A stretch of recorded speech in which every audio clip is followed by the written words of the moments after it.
కాంగ్రెస్ పార్టీలు పోయిన తర్వాత అసెంబ్లీ సాక్షిగా నా కొడుకల్లారా రోడ్ల మీద తిరగని రా అని చెప్పి మాట అన్నాడు. మా ఎమ్మెల్యేని అన్నాడు, మా పార్టీ ఎమ్మెల్యే పేర్లు ఎందుకు 100% మా పార్టీ ఎమ్మెల్యేని అన్నాడు. ఎందుకంటే సామెత ఉంది, తల్లిపాలు తాగి తల్లి రొమ్ముని గుద్దినట్టు మా పార్టీ బీఫా మీద గెలిచి మా పుణ్యం మా పార్టీ పుణ్యం అంటూ కేసీఆర్ పుణ్యం అంటూ ఎమ్మెల్యే గెలిచిండు. కేసీఆర్ అనే వ్యక్తి లేకపోతే, టీఆర్ఎస్ బీఆర్ఎస్ లేకపోతే 2014 ఓడిపోయిన తర్వాత 2018 వరకు ఆయన ఎవరు చూడు పట్టించుకోలేదు, ఆయన ఎవరిని ఎక్కడ కనబడలేదు. మా పార్టీ పుణ్యంతో 2018 గెలిచిండు, 2023లో గెలిచిండు. ఆ 2 టర్ములు గెలవకపోతే ఆయన అడ్రస్ రాజకీయ భవిష్యత్తు అడ్రస్ లేకుండా ఉండే గల్లత అయ్యేటోడు. మా పార్టీ పుణ్యం గెలిచేసి మమ్మల్ని తిట్టడం తెలుస్తుంది. ఆయన ఆ నీతి ఎట్లాంటిది ఆయనది.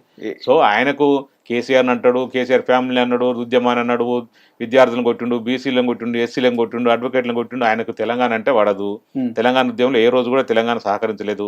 ఎప్పుడు హైదరాబాద్ స్టేట్ కావాలని చెప్పి గొప్పలు చెప్పడం ఏందో అన్ని పిచ్చి పిచ్చి చేసినప్పుడు తెలంగాణ ఉద్యమంలో అందరినీ చాలా మంది యువకుల్ని స్టూడెంట్స్ని కొట్టిన సందర్భం ఉంది. తర్వాత కేసీఆర్ గారు ఫ్యామిలీని తిట్టిన సందర్భం ఉంది. మళ్ళీ అదే మా కేసీఆర్ గారు కాళ్ళు పట్టుకొని ఇచ్చి మా పార్టీ నుంచి టికెట్ తెచ్చుకొని మళ్ళీ గెలిచిండు. అంటే అవన్నీ గుర్తుకులేమంటారా కేసీఆర్ కి కేటీఆర్ కి? రాజకీయంలో ఒక సామెత ఉంది కదా, శాశ్వత శత్రువు ఉండరు శాశ్వత మిత్రులు ఉండరు అని చెప్పి ఉంటారు కదా, దాంట్లో ఈయనకు వర్తిస్తుంది. దానవ నాగేంద్ర గారికి వచ్చిండు, గెలిచి ఆయనకన్నా ఉండాలంటారా పార్టీ మారుతప్పుడు 2018 ముందు? మేము ఒకటే చెప్తున్నాం, 2018 బిఫోర్ కాదు, 2004లో కూడా ఆయన ఎమ్మెల్యే కావడానికి ఈ స్థాయికి పేరు రావడానికి కాంగ్రెస్ పార్టీ కారణం. అట్లాంటి పార్టీ టికెట్ ఇవ్వలేదని చెప్పి 2004లోనే టీడీపీ పార్టీకి పోయి టీడీపీ నుంచి గెలిచిండు. ఓకే, టీడీపీ నుంచి ఎక్కడ గెలిచిండు ఆయన? ఆసిఫ్ నగర్. ఆసిఫాబాద్, ఆసిఫ్ నగర్, హైదరాబాద్ లో ఆసిఫ్ నగర్ ఉండే అప్పుడు కాన్స్టిట్యూన్సీ, ఇప్పుడు లేదు. ఓకే ఓకే, 2004లో ఉండే. 2004లో ఉండే గెలిచిండు. గెలిచిన తర్వాత ఏమైంది Asif Nagar constituency? Nampally constituency. Nampally. Okay. అయితే వైఎస్ రాజశేఖర రెడ్డి ముఖ్యమంత్రి రాగానే ఇమ్మీడియట్ టీడీపీకి రాజీనామా చేసి రాజశేఖర రెడ్డి కాళ్ళు పట్టుకొని రాజశేఖర రెడ్డి ఆశీర్వాదంతో మళ్ళా పోటీ చేసిండు ఆసిఫ్ నగర్ లోనే. ఆసిఫ్ నగర్ లో ఓడగొట్టిరు. సిపిఐ గెలిచినట్టుంది. ఎంఐఎం గెలిచినారు కానీ. ఓకే, ఎంఐఎం గెలిచింది సార్. అక్కడ ప్రజలు అనుకోరు, మొన్ననే గెలిచి 6 నెలలు కాలేదు, మళ్ళీ రిజైన్ చేసి మళ్ళీ ఓట్లు వేసిన సిగ్గు కర్రు కాల్చి వాత పెట్టిరు, ఓడగొట్టేసారు, అయిపోయింది. అయినా కూడా వైఎస్ రాజశేఖర రెడ్డి నమ్ముకొని వచ్చానని చెప్పేసి ఆయన గ్రేటర్ ప్రెసిడెంట్ ఇచ్చాడు. అక్కడ నుంచి డబ్బులు సంపాదించి నేర్చుకుని ఒకటి. 2009లో కొత్త కాన్ఫరెన్స్లు వచ్చినాయి. ఖైరతాబాద్ కాన్ఫరెన్స్, ఖైరతాబాద్ కాన్ఫరెన్స్ 4 కాన్ఫరెన్స్లు అయినాయి. జూబ్లీస్ కి పీజీఆర్ కొడుకు పోయిండు. ఇక్కడ దానవ నాగేంద్ర వచ్చిండు. 2009లో గెలిచిండు, మినిస్టర్ అయ్యిండు 2014 వరకు. ఈ ఎక్స్ట్రాల వల్ల ఏ పని చేయకపోవడం ఖైరతాబాద్ కాన్ఫరెన్స్ ప్రజలు మళ్ళా కర్ర కాల్చి వాత పెట్టి గొడవ కొట్టేశారు. 14 ఓడిపోయాడు. 14 నుంచి 18 వరకు అడ్రస్ లేడు. 14లో మీరు కూడా పోటీ చేసినారు? నేను పోటీ చేసిన, చింతల రామచంద్ర పోటీ చేసిండు, వైఎస్ఆర్సీపీ తరఫున విజయారెడ్డి పోటీ చేసింది, 4 ప్రధాన పార్టీలు పోటీ చేసినాయి. ఆయన ఓడిపోయాడు, చింతల గెలిచిండు. బీజేపీ టీడీపీ అలయన్స్ లో భాగంగా ఆయన గెలిచిండు. ఈయన ఓడిపోయాడు, అడ్రస్ లేడు. 2018లో కూడా కాంగ్రెస్ పార్టీ తరఫున పోటీ చేస్తే ఓడిపోతాఅని చెప్పేసి మళ్ళా చిన్నగా పావులు కదిపి మా పార్టీలోకి వచ్చిండు. మీరు అపోజ్ చేయలేదు అప్పుడు? చేసినాం. ఆయన కూడా ఒకసారి కేసీఆర్ గారిని మనం ఏమనలేక, కేసీఆర్ గారు ఏది చేసినా మంచి కొరకు చేస్తారని చెప్పేసి అనుకున్నాం. మాజీ మంత్రి హోదాలో ఆయన ఆల్రెడీ మాజీ మంత్రి హోదాలో వచ్చిండు. ఆయన సికింద్రాబాద్ ఎంపీకి పోతాని చెప్పి నాతో చెప్పిండు, లేదా గోషమేల్ ఎమ్మెల్యే పోతాని చెప్పిండు. అట్లాంటి మంచి చేసుకుంటూ అట్లా మాటలు చెప్పిండు. మళ్ళీ వచ్చి మా కాడిని పోటీ చేసిండు, నాకు ఇబ్బంది చేసిండు, నాకు మోసం జరిగింది. 2023లో కూడా సార్ తర్వాత ఇస్తాను చెప్పి ఇవ్వలేదు. సార్ కంటిన్యూ ఎమ్మెల్యే కాబట్టి ఇచ్చేసిండు, అయిపోయింది.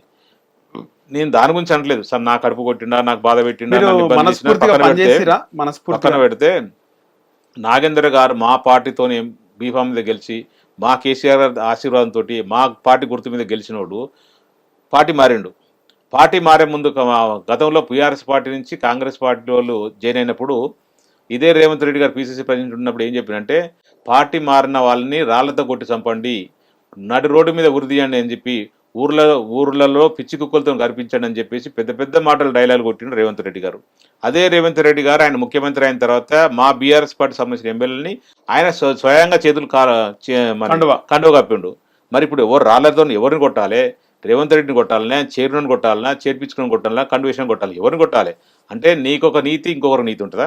నువ్వు చేస్తేనేమో మరి అనొచ్చు అన్నది లేదు, కానీ సంసారం ఎవరు చేస్తే వ్యభిచారం టైప్ అయిపోయింది. అంటే నీకు అనుకూలంగా ఎట్లా అనుకుంటూ అట్లా మాట్లాడతారు రేవంత్ రెడ్డి గారు. రేవంత్ రెడ్డి మాటలకు నోటికి అద్దుపద్దు ఉండదు, అన్ని అబద్ధాలు, నోరు తెరిస్తే అబద్ధాలు మాట్లాడుతుంటాడు. కానీ మన జూబ్లీస్ లో ప్రజలు ఓటేసినట్టు కదా కాంగ్రెస్ కి ఎక్కువగా మెజారిటీ. మీ గుండె మీద చేసుకొని చెప్పండి, ఓటేసిరా, ఓట్లు వేయించుకురా బలవంతంగా. ఆడొక్కటే ఒకటి నవీన్ తప్ప మిగతా అన్ని మైనస్లే. నవీన్ ఒక్కడు candidate place, party 100% minus, plus వ్యవస్థలను ఎట్లా వాడాడో మీకు తెలుసు. ఎట్లా రౌడిజం చేసింది తెలుసు, ఎట్లా బెదిరించి ఓట్లు వేసింది తెలుసు. అక్కడ బీఆర్ఎస్ పార్టీ కార్యకర్త ఒక బట్టల షాప్ మూసేసారు, గట్టి ప్రచారం చేస్తుందని చెప్పేసి అరటి బండిని కూడా తీపిచ్చి రాంచెల్లి ఓన్లీ బీఆర్ఎస్కి సపోర్ట్ చేస్తుందని చెప్పేసి అంత నికృష్టంగా వారు వ్యవహరించారట. వాళ్ళు అసలు గెలుపు నాకు తెలిసి నవీన్ గెలుపు అనుకుంటే తప్ప అసలు పార్టీ గెలుపు కాదు, రేవంత్ రెడ్డి గెలుపనే కాదు 100%. ఆ జూబ్లీస్ ఎన్నికలతోటి ఖైరతాబాద్ ఎన్నికలకు పోటీ పెట్టడం అనేది కరెక్ట్ గానే కాదు. ఖైరతాబాద్ కాన్ఫరెన్స్లో 100 స్లమ్ములు ఉంటాయి, మిగతా కాలనీలు ఉంటాయి, అపార్ట్మెంట్లు ఉంటాయి. ఈడ అట్లాంటి అతి తెలివితేటలు మాత్రం భయంకరవాడు. ఖచ్చితంగా స్టడీ చేసుకురు. అక్కడంటే నవీన్ కాబట్టి ఆయనకు ఓటేస్తే సరే ఇన్ని సంవత్సరం చూస్తుంది కదా, మంచి ఓటేస్తే అవకాశం ఉంటుందని చెప్పి అనుకున్నారు అక్కడ ప్రజలు, గెలిపించారు. ఇక్కడ కూడా ఖైరతాబాద్ కాన్స్టిట్యూన్సీలో కూడా మన్నె గోవర్ధన్ రెడ్డి 2010 నుంచి 2017 వరకు కంటిన్యూ ఉన్నాడు కాబట్టి 16 వరకు కంటిన్యూ ఉంటుండు కాబట్టి ప్రజల మంచి యోగక్షేమాలు తెలుసుకుంటుండు, మంచి చెడుకు వస్తుంది కాబట్టి ఓటేస్తే బాగుంటుంది అందరూ అనుకుంటారు. ఇక్కడికి అక్కడ చాలా డిఫరెంట్. ఇక్కడ దానం నాగేందర్ క్యాండిడేట్ చూసిర్రు, ఆయనకి ఎప్పుడు ఎలక్షన్ వచ్చినా కూడా ఎప్పుడు ఎందుకు రన్నింగ్ గవర్నమెంట్లో ఎక్కుతుంటాడు ఆయన. ప్రజలకు తెలుసు బాగా, ప్రజలు విసిగిపోయారు. దానం నాగేందర్ అంటేనే విసుక్కున్నారు. ఖచ్చితంగా ఆయన గుణపేట అని చెప్పాలనుకుంటారు. ఎలక్షన్ ఎప్పుడు వచ్చినా కూడా ఖైరతాబాద్ కాన్స్టిట్యూన్సీ ప్రజలకు గుణపాఠం చెప్తారు. ఖచ్చితంగా దానం నాగేందర్ ఓడగొడతారు. బీఆర్ఎస్ పార్టీ అభ్యర్థి నన్ను గెలిపిస్తారు. 2014లో మీరు ఓడిపోయిన తర్వాత మీరు ఇన్ఛార్జిగా కంటిన్యూ అయ్యి వస్తున్నారు. మధ్యలో 18లో 23లో సపోర్ట్ చేసినారా? హార్ట్ఫుల్గా సపోర్ట్ చేసినారా? 18లో చేయలే కానీ 23లో ఫుల్ ఫ్లెడ్జ్ సపోర్ట్ చేసిన. 18 చేయలేదు. ఇండిపెండెన్స్ కానీ అప్పుడు దానం నాగేందర్ అంటేనే మాకు కొంచెం కోపం ఉండే. ఎందుకంటే అప్పుడు మా 2009లో ఆయన మినిస్టర్గా ఉన్నప్పుడు, ఆయన ఎమ్మెల్యేగా ఉన్నప్పుడు కొంచెం ఇబ్బంది పెట్టిన మాట వాస్తవం. అందరిని కొట్టడం తిట్టడం చేస్తుంటే మమ్మల్ని కూడా ఖైరతాబాద్ సేమ్ కాన్సెన్సీగా జెండా పెట్టని అయిపోయేటోడు, ఒక ఫ్లెక్స్ కడితే ఫ్లెక్స్ దింపించాడు, బెదిరించేటోడు. కాబట్టి మాకు అందరు కోపంగా ఉండే జైలు. ఈ టీఆర్ఎస్ జెండా పెట్టనీకపోయేది అందరిని పిలిచి బెదిరించడం, కొట్టడం అది చేస్తుండేది. సో అట్లాంటప్పుడు మాకు ఆయనకి ఇవ్వడం మాకు నచ్చకపోయేది. మాకు చాలా మంది ఆయనకు సపోర్ట్ చేయలేదు. అంటే పార్టీ వే ఉండే 2018లో మంచి వే ఉండే కాబట్టి గెలిచి బయటపడ్డాడు. 2023 వచ్చేవరకు కేటీఆర్ గారు పిలిచి అట్లా కాదు చేయి కంపల్సరీ పార్టీ కోరు చేయాల్సిందే అని చెప్తే సరే అని చెప్పి నేను మా మిస్సెస్ కార్యకర్తలు ఉద్యమకారులు అందరం కలిసి సపోర్ట్ చేసినాం. మళ్ళీ గెలిచిండు ఆయన. లేకపోతే ఆయన గెలిచే ముచ్చట్లేదు. ఆయన ఇప్పుడు గొప్పలు చెప్పుకుంటారు. దానం నాగేందర్ అన్నవాడు గెలిచిందని చెప్తుంటాడు. మా పార్టీ లేకపోతే దానం నాగేందర్ అన్నవాడు ఎప్పుడుగో కనుమరుగైటోడు రాజకీయంగా. అంతే తప్ప ఆయన బ్రాండ్ ఉందని చెప్పేసి దానం నాగేందర్ మాత్రమే గెలుస్తుందని చెప్పుకోవడం కరెక్ట్ కాదు. అంత చెప్పుకున్నట్టుంటే నీ పార్టీలో నీకు అవకాశం ఇచ్చిన పార్టీ, నిన్ను మినిస్టర్ చేసిన పార్టీ, నీకు ఇంత పేరు రావడానికి చేసిన పార్టీ, ఎన్ని కోట్లాది రూపాయలు సంపాదించుకోవడానికి అవకాశం కల్పించిన కాంగ్రెస్ పార్టీని వదిలేసిన మా పార్టీలకు ఎందుకు వస్తావు చెప్పు?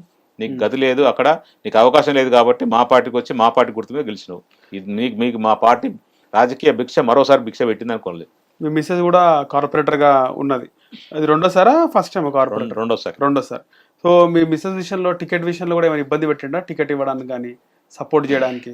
2016లో ఆయన అప్పుడు లేడు.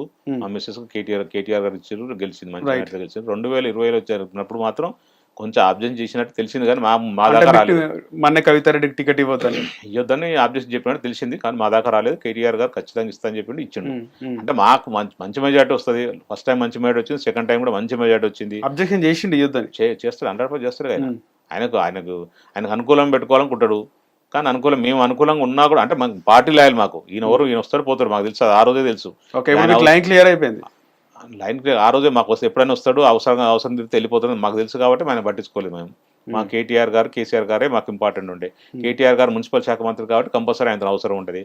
కేసీఆర్ గారు మాకు రాజకీయ గురువు, మాకు తండ్రితో సమానం, తండ్రి సమానులు. ఆయన కంపల్సరీ ఆయన అడుగుజాడలు అడగాలని ఆయన దిశానిర్దేశంతో మేము రాజకీయాలకు వచ్చినాం. సో ఆయన ఏం చెప్తే అది చేస్తాం అనుకున్నాం, చేసినాం. హిట్ టీవీ యాప్, ఇందులో short news, live news, entertainment shows, movies, digital magazines తో పాటు మీ జిల్లా వార్తలను కూడా ఫ్రీగా చూడొచ్చు. ఇంకెందుకు ఆలస్యం, వెంటనే హిట్ టీవీ యాప్ ని డౌన్లోడ్ చేసుకుని ఫ్రీగా ఎంటర్టైన్మెంట్ పొందండి. Hit TV app. Hit TV app. Please download hit TV app. Hit TV app ని ఫ్రీగా డౌన్లోడ్ చేసుకుని ఎంజాయ్ చేయండి. మీకు నచ్చిన ఎంటర్టైన్మెంట్ కోసం హిట్ టీవీ యాప్ ని ఫ్రీగా డౌన్లోడ్ చేసుకుని ఎంజాయ్ చేయండి. హిట్ టీవీ యాప్ ని డౌన్లోడ్ చేసుకుని ఆస్వాదించండి, ఆశీర్వదించండి. ఇంతమంది సెలబ్రిటీలు హిట్ టీవీ యాప్ ని డౌన్లోడ్ చేసుకోండి అని చెప్తున్నారంటే ఎంత మంచి యాప్ ఆలోచించండి. అమెరికాలో చదవాలనుకునే వాళ్ళకి విశ్వసనీయమైన పేరు మన శౌర్య కన్సల్టెన్సీ. UK లో 1 year masters, UK లో 1 year masters, 2 years work permit up to 5 years visa. Contact Saurya Consultancy. Contact 89851 89851.